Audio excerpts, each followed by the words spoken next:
पुराने जमाने की बात है। एक गांव में एक परिवार रहा करता था।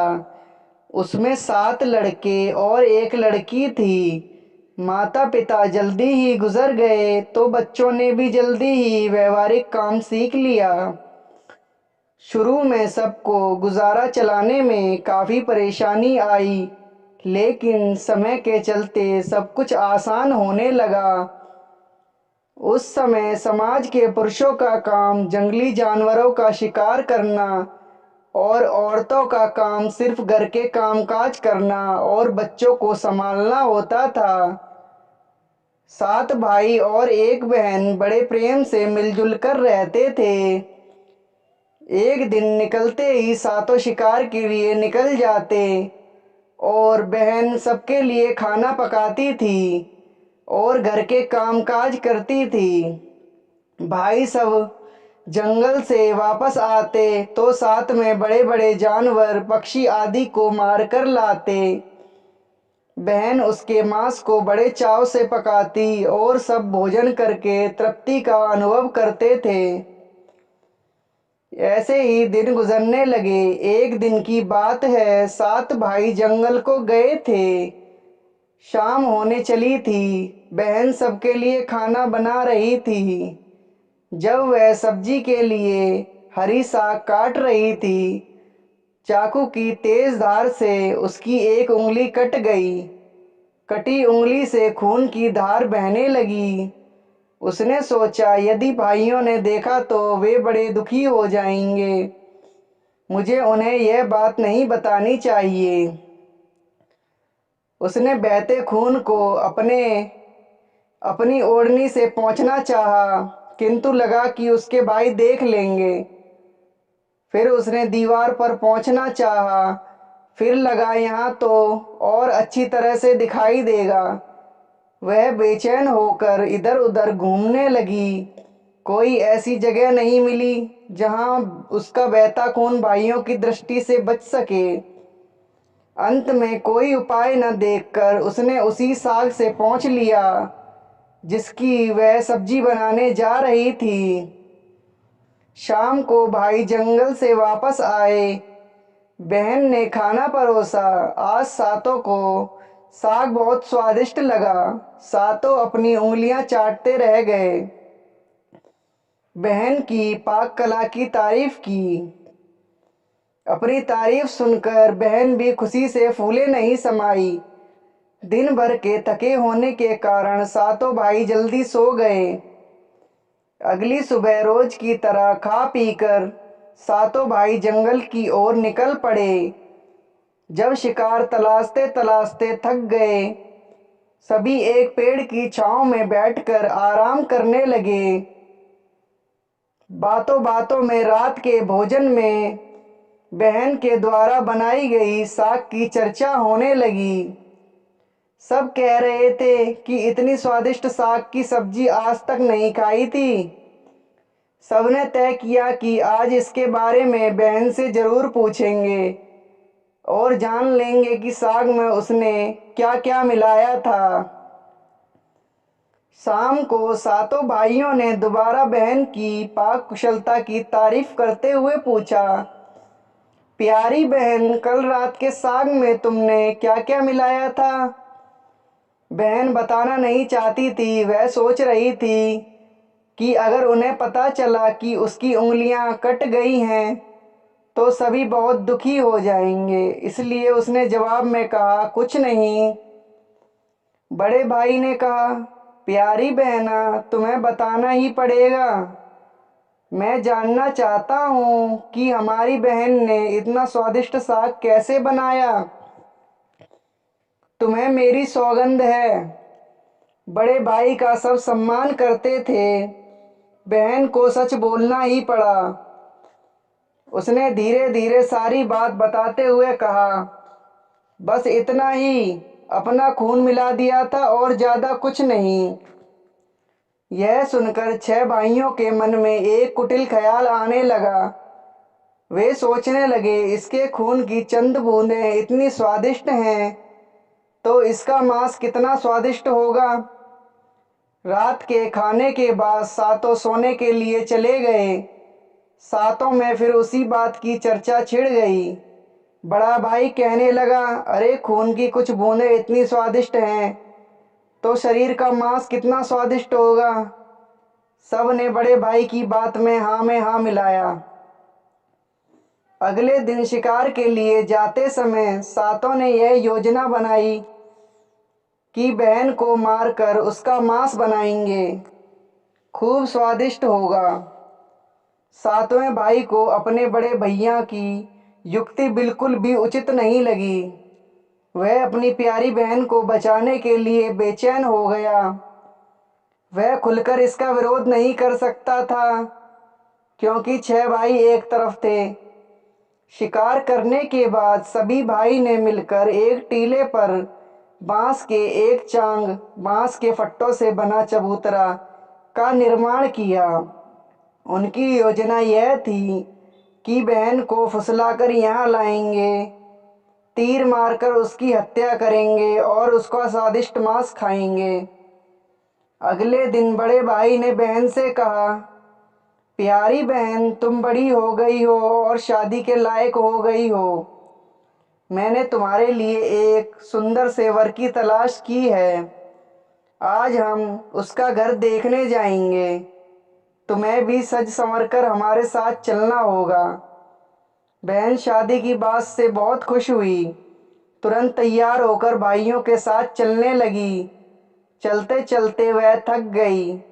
वह बड़े भाई से पूछने लगी, मेरा ससुराल अब कितना दूर है? बड़ा भाई बोला, बस अभी पहुंचने वाले हैं। दूर से दिखाई दे रहे टीले पर बने चांग को दिखाते हुए भाई बोला, वह देखो तुम्हारा ससुराल, जहां तुम राज करोगी। यह सुनकर बहन आनंदित हो उठी। चांग पर पहुंचते ही बड़े भाई ने अन्य भाइयों को बहन को चांग पर खड़ी करके रस्सी से बांस के खंभे के सहारे बांधने का आदेश दिया। सभी मिलकर फुर्ती से बहन को बांधने लगे। बहन असहाय थी। उसने अपने सभी भाइयों को हत्यारे के रूप में देखकर बहन का हृदय हाहाकार करने लगा। वह ईश्वर को याद करते हुए कहने लगी, हे ईश्वर, अब तुम ही मेरा सहारा हो। मेरे सातों भाई मेरी हत्या करना चाहते हैं। इनमें से एक भी ऐसा नहीं है जिसके दिल में मेरे लिए दया और प्रेम हो। अपनी बहन की बातों से सातवां भाई द्रवित हो उठा।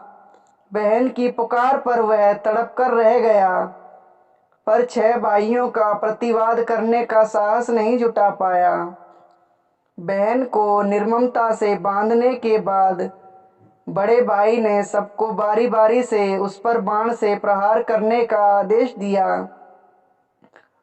बड़ा भाई हाथों में धनुष बाण लेकर जब प्रहार करने को तैयार हुआ, तब बहन भाई के सामने हाथ जोड़कर करुण स्वर में गाने लगी, मारो मारो भैया, छाती में लक्ष्य करके, भैया छाती में लक्ष्य करके। तुम्हारा तीर तुम्हारा धनुष जंगल को जाएगा भैया। मारो मारो भैया, छाती में लक्ष्य करके, छाती में लक्ष्य करके भैया, छाती में लक्ष्य करके। भैया ने कठोरता दिखाते हुए तीर चलाया, पर उसका निशाना विफल हो गया। उसके बाद दूसरा भाई तीर मारने को तैयार हुआ। बहन ने उसके आगे भी हाथ जोड़कर वही करुणा गीत दोहराया। उसका भी निशाना चूक गया। इसी तरह सभी भाइयों ने बारी बारी बहन की छाती को लक्ष्य करके तीर मारने की कोशिश की। बहन हर बार यही गीत दोहराती रही। 6 भाई लक्ष्य भेद करने में असफल रहे। अब सातवें की बारी थी। 6 भाई उसे कहने लगे, पूरी ताकत से तीर चलाना, बहन को एक ही बाण में ढेर करना है। यदि तुम्हारा निशाना चूक गया तो तुम जिंदा नहीं बचोगे। हम सब मिलकर तुम्हें मार देंगे। बहन ने छोटे भाई की जान खतरे में पड़ते देखा। उसने अपनी जान न्यौछावर करके उसे बचाने का निश्चय किया। वह ईश्वर से प्रार्थना करने लगी, हे ईश्वर, मेरे भाई का तीर मेरी छाती भेदने में सफल हो जाए। वह करुण गीत गाने लगी, मारो मारो भैया छाती में लक्ष्य करके, भैया छाती में लक्ष्य करके, तेरा तीर मेरी छाती भेद जाए, मारो मारो भैया छाती में लक्ष्य करके, भैया छाती में लक्ष्य करके। छोटे भाई ने तीर चलाया, उसका तीर बहन के मर्म पर जा लगा। वह दर्द से तड़प उठी। कुछ देर झटपटाने के बाद उसके प्राण पखेरु उड़ गए। वह निस्पंद हो गई। अपनी कुटिल योजना सफल होने पर 6 भाइयों की बाँछें खिल गई। सातों ने मिलकर मृत बहन का शरीर चांग से नीचे उतारा। 6 भाइयों ने मिलकर बहन के शरीर की बोटी बोटी काट डाली। बड़े भाई ने सातवें को जंगल से लकड़ी ले और पानी लाने का आदेश दिया। छोटा भाई पानी और लकड़ियां के साथ साथ कुछ मछली और केकड़े ले आया। वह अंदर अंदर बहुत व्यवस्थित था। उसके भाई बहन का मांस बड़े चाव से पका रहे थे। वह अपनी प्यारी बहन का मांस नहीं खा पाएगा। अगर नहीं खाएगा तो अन्य भाई उसे गाली देंगे। उसने मांस बनाते समय चुपके से अपने साथ लाई मछलियां और केकड़े को आग में दे दिया और अपना खाने का जुगाड़ कर लिया। चावल और मांस तैयार हो गया। जमीन पर केले के पत्ते बिछाकर उसमें सबके लिए खाना परोसा गया। छोटे भाई ने पहले ही अपने बैठने के स्थान पर एक छोटा गड्ढा खोद रखा था। उसने अपनी पत्तल में परोसे गए नर मांस को चुपके से गड्ढे में डाल दिया और मछली भात खाने लगा। अन्य भाई बहन की हड्डियां चबाने लगे। वह केकड़ा चबाने लगा। जब सबने बहन के शरीर के स्वादिष्ट मांस से अपना पेट भर लिया तो बड़े ने सातवें भाई को झूठा साफ करने को कहा। उसने बहन की बची कुची हड्डियां और शरीर के अन्य भाग जैसे सिर, नाखून, पंजे आदि सभी इकट्ठा करके उसी गड्ढे में डाल दिए और मिट्टी से ढक दिया। कुछ समय बाद उस स्थान पर बांस का एक पौधा उग आया। धीरे धीरे वहां बांसों का झुरमुट बन गया। एक बार कहीं से एक संत आए और उसी बांस की झुरमुट तले छुपकर मलत्याग करने लगे। उसी समय आकाशवाणी हुई, संत दुर्गंध आ रही है, संत दुर्गंध आ रही है।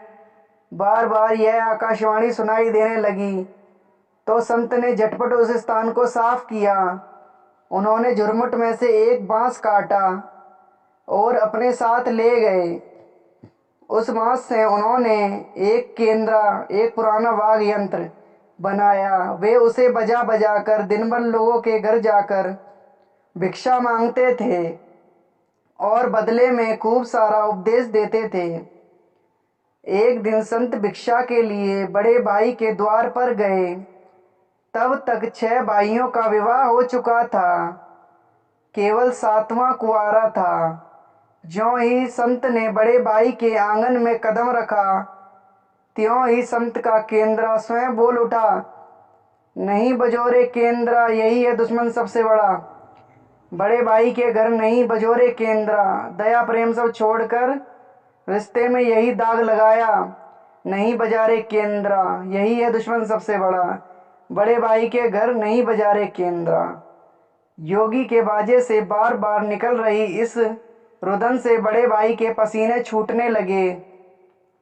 उसने अपनी पत्नी से योगी को तुरंत भिक्षा देकर विदा करने को कहा। इसी तरह योगी बारी बारी से 6 भाइयों के द्वार पर उपस्थित हुए।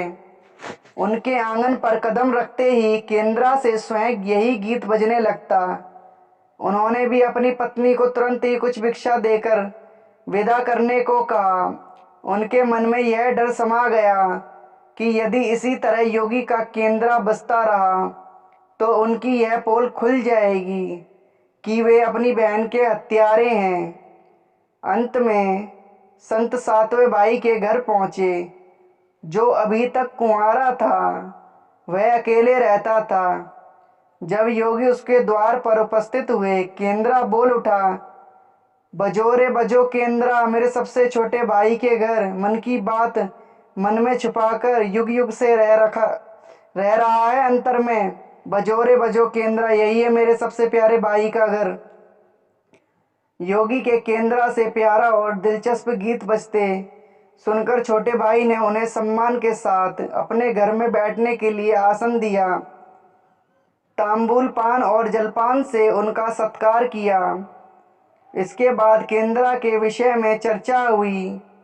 योगी ने केंद्रा की जन्म कहानी सविस्तार सुनाई।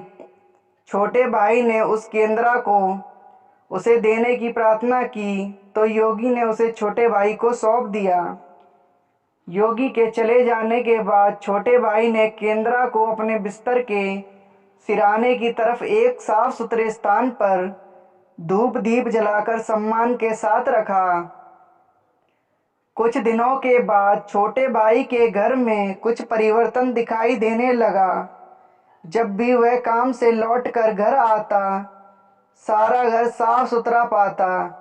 जब रोज रोज यही बात दोहराने लगी तो छोटे भाई ने अपनी भाभीियों के घर जाकर पूछा, मेरी गैर हाजिरी में आप लोग मेरा घर साफ करते हैं क्या? सभी ने जवाब दिया, हमें अपने घर के काम काज से फुर्सत नहीं है, तुम्हारा घर कैसे साफ करती? छोटे भाई ने निश्चय किया कि आज वह छुपकर देखेगा कि उसका घर साफ कौन करता है। वह घर के कोने कोने में छुप गया। घर सुनसान होते ही स्थापित केंद्रा से उसकी बहन की शक्ल की एक लड़की निकली। घर का सारा काम किया और फिर उस केंद्रा में समा गई। छोटे भाई ने यह बात अपनी बड़ी भाभी को बताई। बड़ी भाभी ने उसे समझाया, ज्यों ही लड़की केंद्रा से बाहर निकलेगी तुम केंद्रा को आग के हवाले कर देना, फिर उस पर तुलसी जल छिड़क देना, फिर देखना क्या होता है। छोटे भाई ने बड़ी भाभी के कहे मुताबिक काम किया। उसने लड़की के निकलते ही केंद्रा को आग में डाल दिया और लड़की पर पवित्र तुलसी जल का छिड़काव किया। तुलसी जल के स्पर्श से वह मानव रूप में आई। भाई ने देखा तो यह उसकी प्यारी बहन है। उसने अपनी बहन को गले से लगा लिया और उसके बाद दोनों भाई बहन बड़े प्यार से जीवन बिताने लगे।